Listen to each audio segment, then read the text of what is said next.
not exactly hidden. It's over before it can even begin. The roots crush all weapons and everyone's tied down.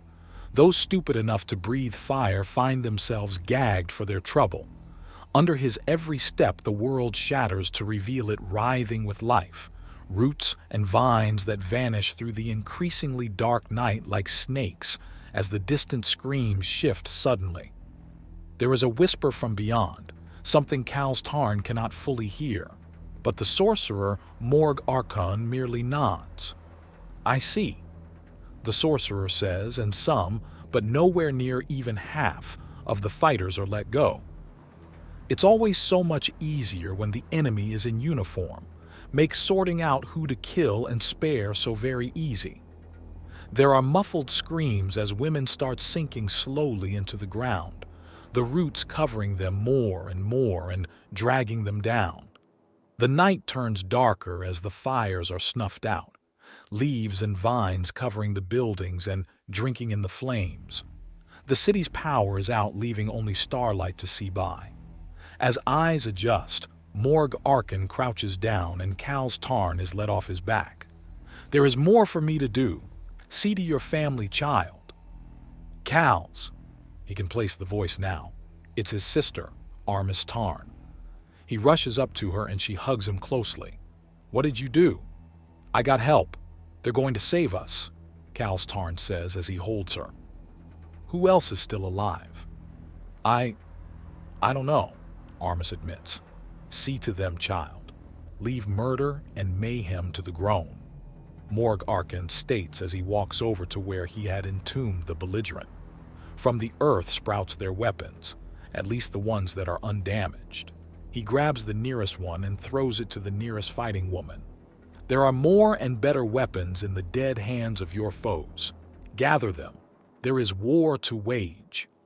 He grabs a war sword that had sprouted from the earth and walks at first slowly, but increasing in speed until he's at a dead sprint that carries him faster and faster, the defending Apuk following far behind. The trees shivered and darkened before suddenly snapping into movement, their leaves launching from their branches and slicing first through air, then armor, weapon, and belligerent Apuk alike. Plasma ignites under the brutal blows as weapons are rendered useless. Screams rend the air and something strikes the ground. Fires wink out as if devoured by unseen spirits, leaving everyone in darkness. Before their eyes can adjust, there are screams of pain as something strikes out at them in the night. The townswomen cower, trying to adjust to this next layer of hell as they were being destroyed for reasons they can't even imagine. Then, in the darkness, flowers bloom and refract the light stronger than before. The invaders are down, broken at the feet of a figure barely illuminated by starlight and flowerlight. A pair of glass lenses rest on his nose, but he is no Apuk. He lacks horns and tail. He surveys the area and nods before he's simply gone. An entire branch of the invading army simply undone in seconds. A whistle pierces the air, high and piercing, carrying beyond the crackle of flames, the roar of plasma and laser, and the screams of the doomed and damned. The screams of beasts answer the call. Parattack, entire flights of birds, the snapping jaws of forest runners, and the stalking forms of the great mountain cats rush through the night and fall upon the attacking army.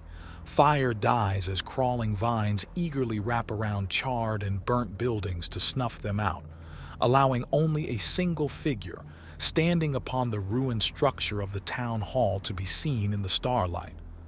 The bellows, chirps, roars, and howls of the beasts drown out all else. A massive blast of power sounds out, and light streaks towards the figure who raises a single hand and catches the accelerated ball of agitated plasma. It fades to nothingness, and he lets out another whistle. The swarm of beasts turn together and charge the tank. Creatures of the forest should not be able to resist plasma fire rated for starships. These ones don't need to. They dodge with such ease the tank may as well be trying to shoot down the stars. Creatures of the forest shouldn't treat reinforced tank armor like wet paper, but they do. Creatures of the forest shouldn't have the sense to take prisoners screaming into the sky under the claws of night birds. But these ones do, and they are dropped down below the city hall. High above, silhouetted by the stars, is the figure who directed their defeat, looking down on them. "Good evening. I think we should have a little..." He vanishes. "Talk." He finishes from among them. The creatures of the forest close in. Their screams fill the night. The armored column is where all girls want to be posted.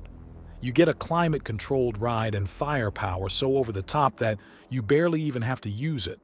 You get to be the toughest bitch on the block even when all you do is just sit down and fiddle with controls.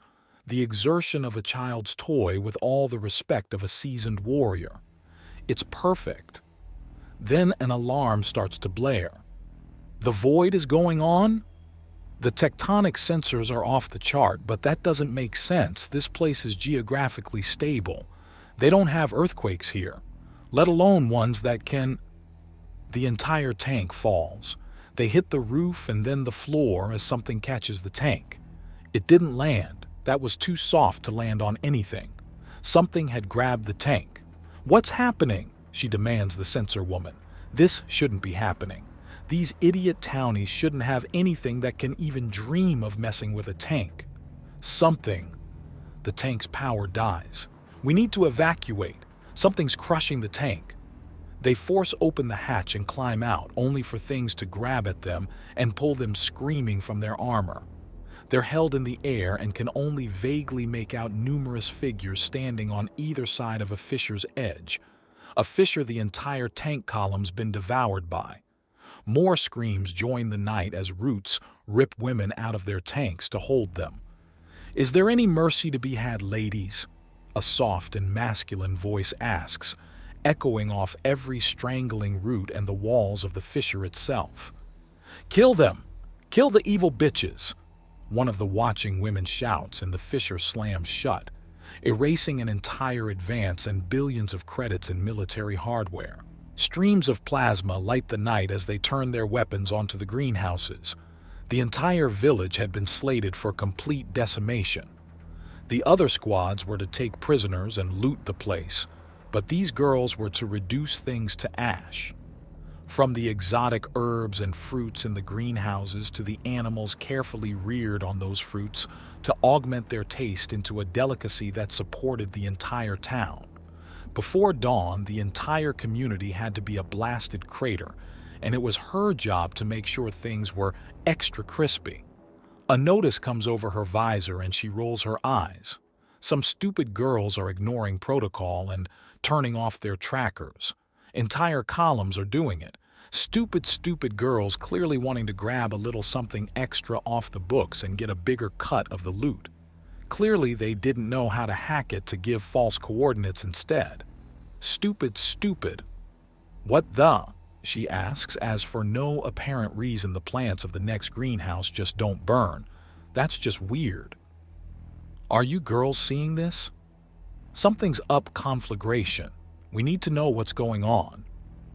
Control answers and she nods. "Acknowledged, advancing," she says before walking up to the foreign plant. She doesn't know the name of it, only that it's some kind of flowering vine that grows heavy with deep red fruit. She turns the weapon onto it again and bathes it in plasma. The plant is perversely unharmed. The metal pole it's climbing up is glowing red hot after just a moment under the plasma, and strangely, the plant seems to be even healthier and stronger than before. Is this real? Oh shit! Conflagration, get out of there! There's... The signal cuts out abruptly, and her visor begins to spark before she's forced to throw it away. It detonates and shatters in midair. "Everybody, out! Situation is awash! Full retreat!" She shouts out to wherever the rest of Conflagration Squad is as she backs up. She hits something that wasn't there before. She turns and brings up her plasma thrower, only for the weapon to be grabbed by a figure shrouded by darkness. By sheer reflex, her hand tenses, and a stream of purest fire launches form the end of the barrel. It's not an apuk, but he's wearing dark leaf vines that crawl over him like a perverse armor. They can't hear you anymore. She wrenches her plasma thrower away and backs up a step to hold it in his face. He's completely unconcerned, merely tilting his head to the side, and she can hear a slight crack in the neck. He tilts it the other way and rolls his shoulders, more concerned with stretching than with the deadly weapon he's staring down the barrel of. "Where's my squad?" she demands, taking a step back. "They've been dealt with," he says calmly, and her eyes widen. She pulls the trigger, but nothing exits the weapon. He smiles ever so slightly as he advances on her, and she takes another step back. Something grabs her ankle, and she's pulled to the ground and forced into a kneeling position. He crouches down to her level, still smiling. "I think we need to have a little talk, Spitfire. Who knows? You might even survive it." "Conflagration! Conflagration! What is going on down there?" One of the control girls calls into the comm. All over it was happening. They had lost contact with more than half their forces, and the rest were vanishing faster and faster. 100 squadrons should have swept this half-sized city in a single night and been home in time for an early breakfast. "Sound a full retreat. Something's gone wrong and we need to regroup and get at least some idea of what's hitting us. I repeat, full retreat. Unknown enemy combatants are active." She commands, and her communications officers get to work relaying her command. That was smart. Good tactical reasoning, that. A deep and rumbling voice says, and she nods before suddenly going very still. She turns to see a threat. He openly sighs as if disappointed. "You really had to turn and look to see if I was here. I'm disappointed." Her hand snaps to her laser pistol even as she starts to force out as much fire as possible to roast the intruder. His left hand clamps around her throat with insane force. Not a threat. Definitely not a threat. There are screams throughout the command shuttle as moss grows along everything and covers the screens, controls, walls, floors, and ceilings. It grabs at the feet of the women and pulls them down before covering them too, like a suffocating blanket of green and brown death. His right hand tears the pistol from her grip, nearly snapping off her fingers in the process. He crushes the weapon like a hollow toy and lets the mangled remains drop to the floor. They're quickly covered in the moss, which also begins climbing up her as well. "Now then, you have a chance to save the lives of your command crew and your own as well," he says as she tries to claw at his wrist. If she could just get a breath in, just one gasp of sweet air. His grip relents ever so, but she can still feel the moss creeping up her legs and entombing her alive. "You have until the moss silences you to tell me who sent you and why." "Please, no," she gasps out. "A lot of people said that this night. That didn't stop you or your army." His words are even more crushing than his grip. "I have a family." She begs with what little air she can spare. "They said that too," he says as the moss covers the last few sources of light and plunges them both in total darkness. "Time is running out. Who sent you? Please." She can feel the moss crawling up her torso. "Tick-tock," he replies to her utter confusion. What does that even mean? "Uthtir," she whimpers as the moss reaches her neck. It stops. "Baroness Uthtir?" he asks, flatly. "Yes," she says, and can hear gasping and coughs sound out through the room. Her women are being allowed to breathe. He's letting them live. "This is in her territory," he says lowly. Her eyes have adjusted just enough to make out a general silhouette.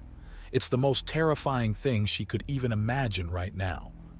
The taxes, the border tensions. She's trying to frame.